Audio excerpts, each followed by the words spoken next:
Hello there, Dr.Onalee here, host of Coming Home. It is my intention to help you fully let the narcissist go, come home to yourself, and start to begin to prepare for your soulmate. This work is around you being in your power. So many of us have given our power away to our parents. Our parents were our higher power. That's where our love, our needs, our desires came from. They were the ones to provide it.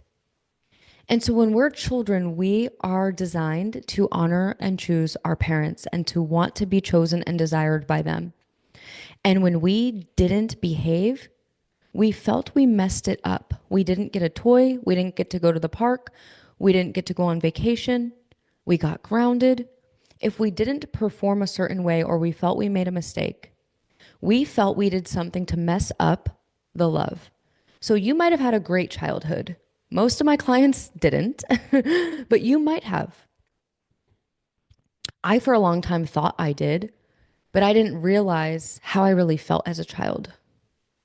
I felt I couldn't express myself, especially my sexuality, freedom, fun, play. It felt like I always needed to be studying. I always need to be working. And if I am playing, we need to get back and we need to go finish and do something. So my nervous system was constantly hyperactive of doing. And so what I craved in a relationship and as an adult was to feel free, to feel expressed, to play, to have fun, to have more than enough, no rules, nobody telling me what to do. And for me, I took it a little bit too far. And I got very active in addiction, drinking, drugs, to create those feelings artificially in an instant. But it always came with a consequence. There was always a crash and a burn. And so I went on a journey of coming home to myself to learn how to source that high from real love and real joy, from a relationship with God. And that's what we're here for. When our relationship with our higher power is solid and we know how to source and feel love and approval and worthiness from within ourselves, and it no longer comes from our parents or a narcissist, we are free. When we realize that our parents were never actually our source, or the narcissist was never actually our source of love, we stop holding on to resentments and blame and anger. Because resentments, blame, and anger are the exact things that keep us sick. They keep us stuck in cycles of addiction. If you were to go through the 12 steps of Alcoholics Anonymous, there is a step where you take an inventory and you see every single person you are resentful towards. And your work is to go make amends with those people and to forgive them and to release them. And if not, you're going to get sick. You're going to drink again. You're going to relapse. You're going to do drugs again. It is the same thing with narcissistic relationships. If we are holding on to resentments, that means that we placed more power in people rather than God. That means other people had the power to hurt you. Other people have the power to dictate who you are. There's no freedom in that. That means it's dependent and contingent on them. That's a very slippery slope way of life. To me, true power and freedom comes from knowing I'm worthy and I'm good enough independently of what somebody says, what somebody thinks about me, and what somebody does. Holding on to a resentment to me is also saying, I don't think God knew better. I think I knew better. That person should have chose me. They should have never moved out on me. That person should have never cheated on me. That person should have never taken that girl to the Red Sox game and lied to me, saying they're taking their family only. That's my will. That's what I think. And so if I sit there holding on to that resentment because of their behavior, I'm going to be sick. I'm going to be hurt. But when I forgive them and I accept it was exactly as it needed to be, even if I don't know the exact reason, I take all of the power and the energy and the hatred and the rage and the betrayal that has been so placed and associated with this person, and I give it to my higher power and I say, I trust that you know better. I trust that you are orchestrating this in whatever way. I trust that you redeem this in whatever way. But I'm no longer going to punish that person. I'm no longer going to hate that person. I'm no longer going to be mad at that person. I'm going to be in acceptance of that person. because the acceptance is what's going to set me free. Because the acceptance is saying it happened exactly as it needed to happen, because I literally can't go back and change it. All I can change is my perspective. And that's our freedom, my friend. That's our power to change our perception, to see things through the lens of other people, or to at least accept that's what they did, or that's their behavior, or that's their character. I have so many clients when they first come to me and we do our initial work together, they are in such a lack of acceptance that they are dealing with a narcissist, that they are baffled by every move that they make. Everything they say, everything they do shocks them to their core. And I come in and I share that that is not shocking at all for a narcissistic person. That's actually right on track, right on cue. They are behaving exactly the way a narcissist behaves. They take no self-accountability. There is no self-reflection. There is only blame. There is only chaos. There is only pain. There is only selfishness, self-seeking, self-centered behavior. And so when we can accept we're dealing with a narcissist, which is the hardest part, it's step 1 of the No More Narcissist program, but it's the one that's going to set you free, you will stop losing yourself. You will stop losing your center based on their behavior. And that's where we want to get to. We want to come home to ourselves and get grounded and centered in our heart, our identity, our reactions. We want to get to the point where we are not swayed or thrown off track based on the narcissist's behavior or what anyone says or does to us. That is how we maintain a great energy and a willingness and motivation and drive to move forward.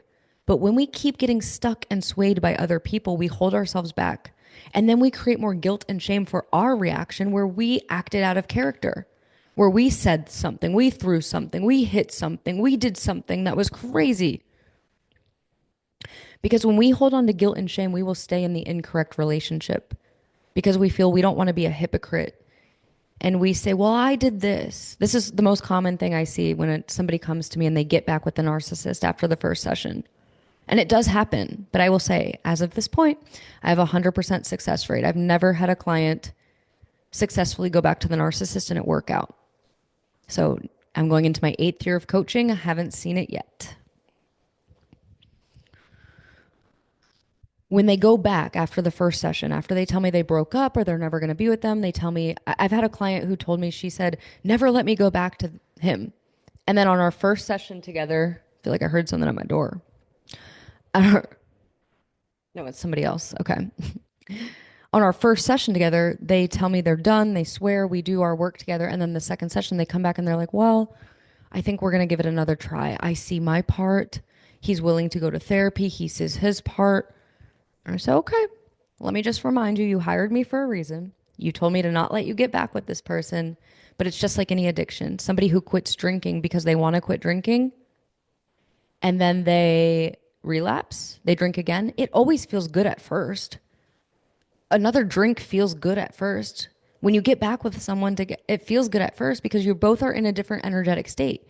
Your nervous systems have calmed down and you can logically and clearly think, and then you both apologize and you both set out to have a better relationship. But then the real true character comes out. The trauma bond comes out. It always does. Just like alcohol. If you struggle with alcohol, it will feel good at first when you start drinking again after you swore it off and you said that you were going to quit. Until it didn't, until the cycle just starts again. And that's why these relationships, narcissistic relationships, are so intoxicating and addicting. And the cycle never ends until we end it. And that's the intention of why I created the 4 steps. So you actually break the addiction. So you don't waste another year of your life or get into another narcissistic relationship. You actually heal what caused you to be attracted or get with them in the first place or stay too long. So the common thing I see a lot of my clients is that they overly take self-accountability and reflection instead of realizing the self-accountability and reflection is I'm attracted to a narcissist. That's the only issue here is that I fall for the love bombing. I fall for the red flags.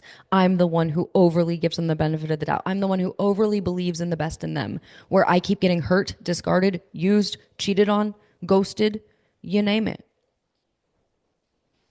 These relationships are actually not rocket science. This is why I'm able to help so many people is because they're all the same pattern. They're all the same game. They are bringing up your wounds, your insecurities. They are trying to dampen your shine. They're trying to kill your fun, your spirit, because that's how they're going to use you and have power over you. Why? Because that's what a narcissist does. They are not capable of true love and compassion. They might tell you they are and that they want that, but their actions show otherwise. This is why we take our time when getting to know somebody, because we want to see, is it just the love bombing or is this their actual character? And you won't know that until you have enough time with them. That's why Love is Blind is kind of crazy, the show, because there's a lot of love bombing in the beginning and you won't see somebody's true character until you've spent some time with them and you've gone through challenges and hurdles. One way you can really know if somebody's a narcissist, my therapist would say, test this out early. See how they handle rejection. If you don't want to hang out with them, you don't want to see them, you don't want to do something, or you set a boundary. Narcissists challenge you. They make you feel bad and guilt. A normal, healthy person says, oh, okay, sounds good. I respect that. Narcissists are going to challenge you. Narcissists, too, are not just romantic people. You'll see friends or somebody messages you, somebody you don't really know, and they challenge your boundary. Be aware. Think about if somebody set a boundary to you, how would you react and respond? Would you challenge it? Would you question it? Would you make it wrong? So the biggest key here is to start releasing all the power you've given to your parents, the power you've given to the narcissist, and turn it inwards towards your higher power, God, whatever it is you personally call it. I call it God. People call it different things. I believe it's the same thing, but whatever resonates with you. The one who created you, the one who woke you up today, the one who has something within your body, because if your body dies, like, you're gone. Something that's running and operating this body. That. The love that's going to be sustainable and that's going to keep you going is coming from within you. It's never meant to be sourced from your parents or from the narcissist or even your children. It's meant to come from within you, and then you outpour that love, but you don't need it from anybody else. That's the blessing. That's when we're in our power. We want to start working on forgiving and releasing these resentments, seeing our part where God was giving us signs and we were ignoring them. I guarantee you had many red flags that you ignored, and you were probably not asking God's will about the relationship that really hurt you. But at the end of the day, if children came about it, lessons came about it, wisdom came about it, it was meant to happen. And if it was good enough for God, it was good enough.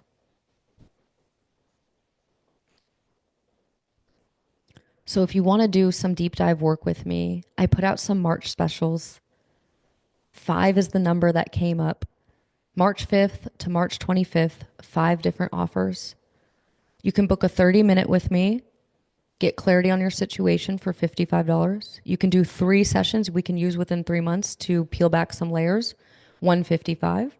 6 weeks of one-on-one coaching with me, a weekly call in between support, text me 24/7.